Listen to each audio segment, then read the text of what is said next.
हाँ, नमस्कार साथियों। आज हम बीए सेकंड ईयर के लिए टॉपिक लेकर आए हैं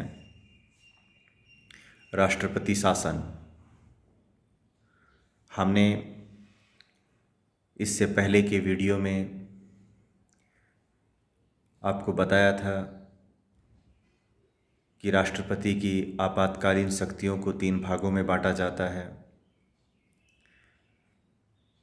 नंबर 1 पर हम राष्ट्रीय आपात को रखते हैं, जो आर्टिकल 352 के तहत लागू होता है। 2 नंबर पर हम राष्ट्रपति शासन को रखते हैं, जो 356 के तहत लागू होता है। और तीसरे नंबर पे हम वित्तीय आपात को रखते हैं, फाइनेंशियल जो इमरजेंसी है, ये 360 के तहत अप्लाई होता है। हालांकि जो वित्तीय आपातकाल है उसको लागू करने की कभी ज़रूरत नहीं पड़ी। मौजूदा समय में जो कोविड-19 की वजह से जो हालात उत्पन्न हुए हैं, ख़ासतौर पे जो आर्थिक मुश्किलें आई हैं, तो एक हल्के में इस तरह की चर्चाएं बल पकड़ने लगी थी कि क्या भारत में अब वित्तीय आपातकाल की ज़रूरत है।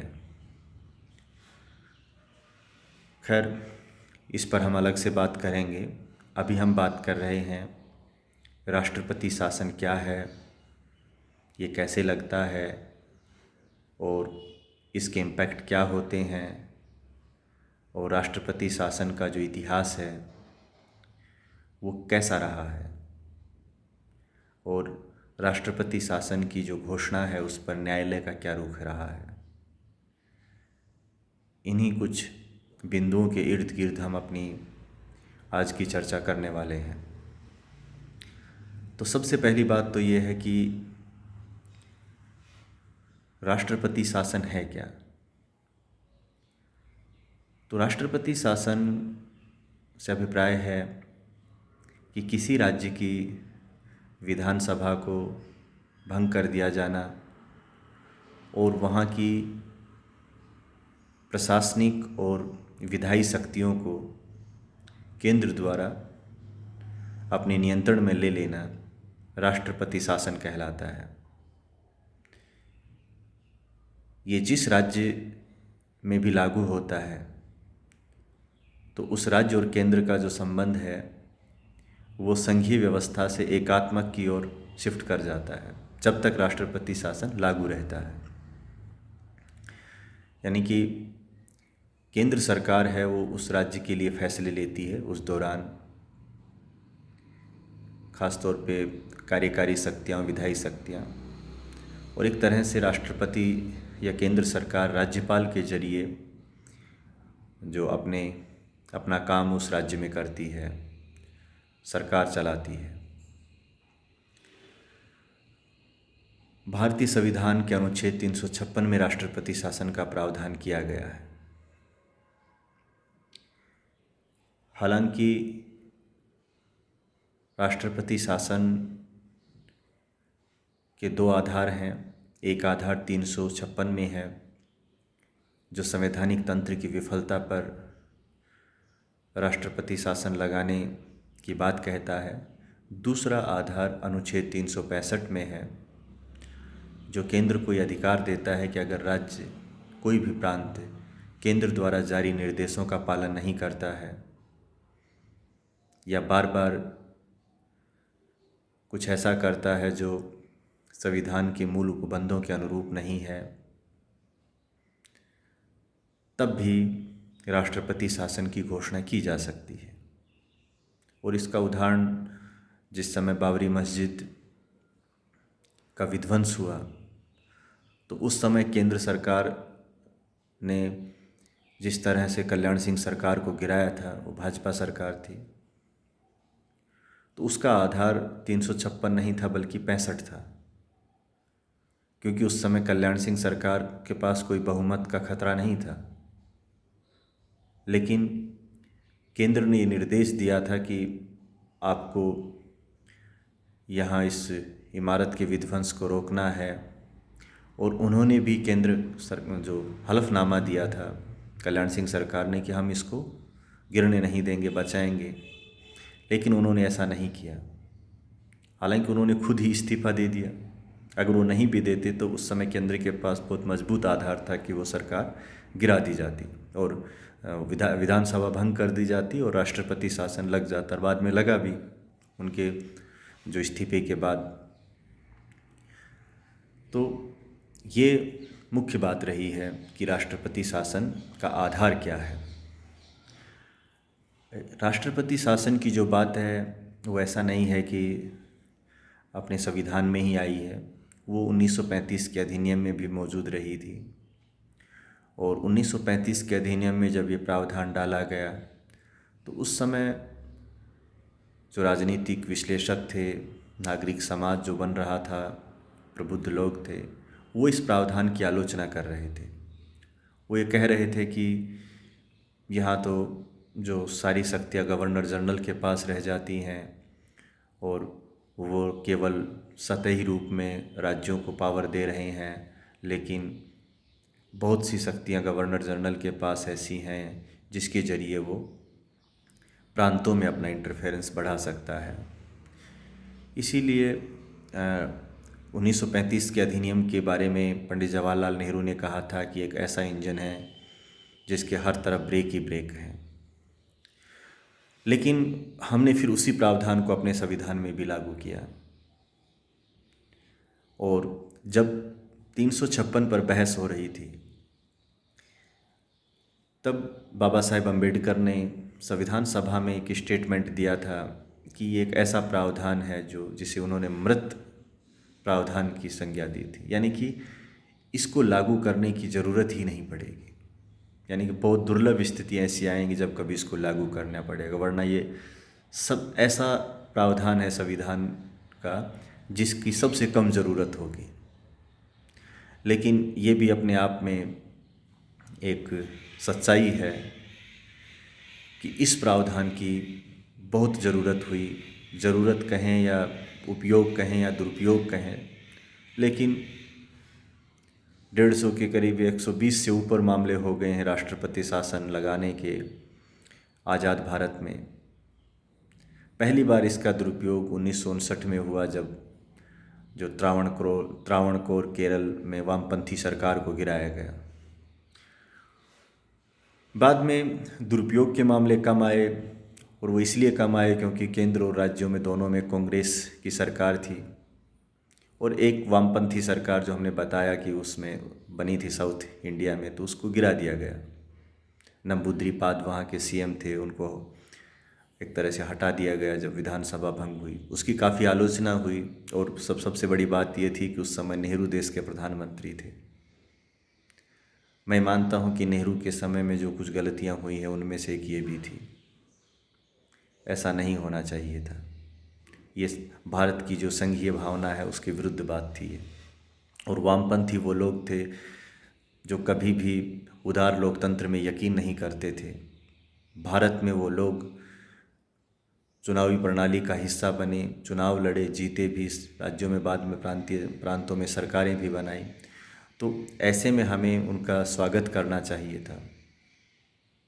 ये साम्यवाद की विचार के इतिहास में एक बड़ा ऐसा मौका था जब वामपंथी विचारधारा के लोगों ने लोकतांत्रिक राजनीति में आना स्वीकार किया था। तो एक गलत था ये, इसकी आलोचना होती है। बाद में हमने बताया कि फिर केंद्र और राज्यों में कांग्रेस की सरकारें रही तो वहाँ ऐसी कोई टकराव नहीं हुआ और शासन चलता रहा। लेकिन दिक्कतें तब से आनी शुरू हुई जब 1967 में कई प्रांतों में गैर कांग्रेसी सरकारें बनी। फिर 1977 में बिल्कुल उलट गया। तो फिर 1980 में फिर वापस केंद्र में अलग सरकार आई, प्रांतों में अलग सरकारें थी। तो यहाँ फिर राष्ट्रपति शासन का दुरुपयोग होना शुरू हुआ और फिर उसके बाद 90 के दशक में 21वीं सदी में इस प्रावधान का बहुत दुरुपयोग हुआ है। इतना दुरुपयोग हुआ कि 1994 में तो सुप्रीम कोर्ट का एक डिसीजन आया जिसे एस.आर. बोमईवाद कहते हैं। तो इस केस में सुप्रीम कोर्ट ने साफ तौर पर कहा कि राष्ट्रपति शासन की घोषणा न्यायिक पुनरावलोकन के दायरे में है। अर्थात राष्ट्रपति किसी भी राज्य में राष्ट्रपति शासन की घोषणा करते हैं तो ऐसा नहीं है कि उसका जुडिशियल रिव्यू नहीं हो सकता। उसका जुडिशियल रिव्यू होगा और उसके ये देखा जाएगा कि उसका आधार क्या है। अगर आधार ठोस नहीं है, कमज़ोर है, तो सुप्रीम कोर्ट जो विघटित विधानसभा है, जो समाप्त विधानसभा है, उसको पुनर्जीवित कर देगा। तो एक बड़ा अहम फैसला था।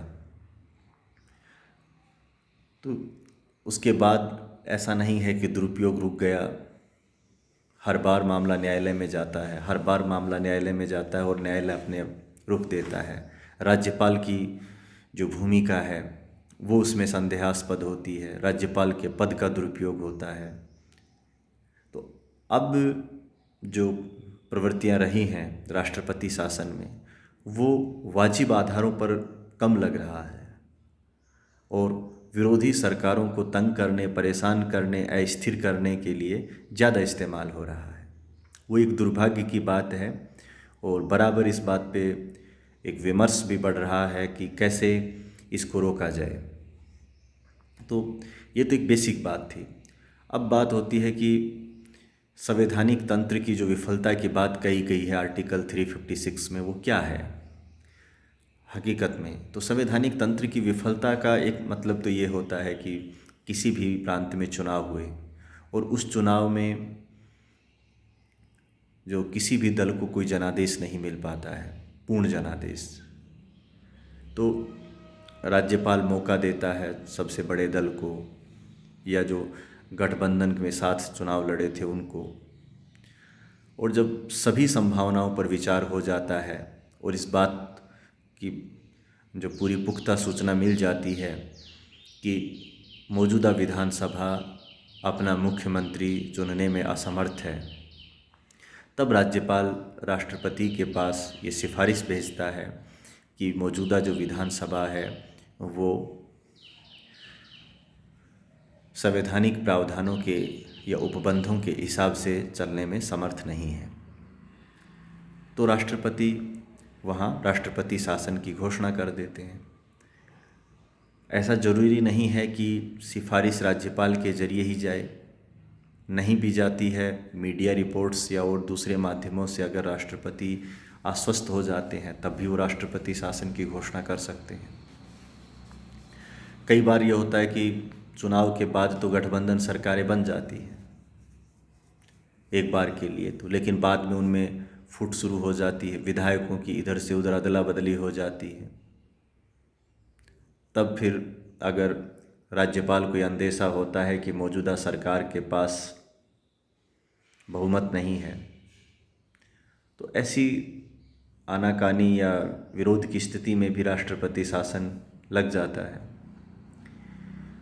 और दूसरा जो हमने बताया था कि 365 के तहत अगर केंद्र द्वारा जारी निर्देशों का पालन राज्य सरकारें नहीं करती हैं तो केंद्र को ये आधार मिल जाता है कि वो राष्ट्रपति शासन वहाँ लागू कर दे। राष्ट्रपति शासन का जो हमने बताया कि इसके लागू होने पर सरकार के जो दो अंग हैं, विधायिका और कार्यपालिका, उसकी शक्तियां हैं वो केंद्र के हाथ में चली जाती, राष्ट्रपति के हाथ में चली जाती हैं। विधानसभा भंग हो जाती है और ब्यूरोक्रेसी है वो गवर्नर के निर्देशों पर काम करने लगती है, यानी कि मुख्यमंत्री आवास से पावर है वो राजभवन में शिफ्ट हो जाती है। दूसरा इसी में एक महत्वपूर्ण बात है कि इस समय न्यायिक शक्तियों पर कोई असर नहीं पड़ता। ऐसा नहीं है कि उच्च न्यायालय की शक्तियाँ प्रभावित हो जाती हैं, वो तो जैसा काम कर रहा होता है वो कर ही रहा होता है, वो उसकी पावर यों की यों बनी रहती है। अब सवाल उठता है कि ये कितने समय तक लागू किया जा सकता है। ऐसे तो एक केंद्र सरकार किसी राज्य में, प्रांत में राष्ट्रपति शासन लागू कर दे, हटाए ही नहीं। तो इसमें प्रावधान ये है कि जब भी राष्ट्रपति शासन की घोषणा होती है तो 6 महीने तक वो लागू रह सकता है। 6 महीने से उसे बढ़ाने के लिए आपको संसद में अनुमोदन लेना होता है और उसको प्रस्ताव को पास भी कराना होता है राष्ट्रपति शासन के। फिर उसके बाद आप बढ़ा सकते हैं 6-6 महीने और के लिए, लेकिन 3 साल से ज़्यादा वो नहीं बढ़ सकता है। उसके बाद आपको वहाँ इलेक्शन कराने ही पड़ेंगे, या फिर बीच बीच में अगर आपको ऐसा लगता है कि मतलब विधानसभा में कुछ ऐसी परिस्थितियाँ बन रही हैं कि वहाँ किसी मुख्यमंत्री का चयन हो सकता है, तो राज्यपाल उन संभावनाओं को टटोलेगा। यानी कि राष्ट्रपति शासन तभी लगेगा जब तमाम संभावनाएं समाप्त हो जाएंगी। किसी भी तरह की कोई संभावना बची हुई है तो फिर राज्यपाल को मौका देना पड़ेगा, और अगर जानबूझकर राष्ट्रपति शासन की घोषणा हुई है तो फिर न्यायालय उसमें दखल देगा। तो ये बेसिक बात थी राष्ट्रपति शासन को लेकर। अगले वीडियो में हम वित्तीय आपातकाल पर बात करेंगे। धन्यवाद।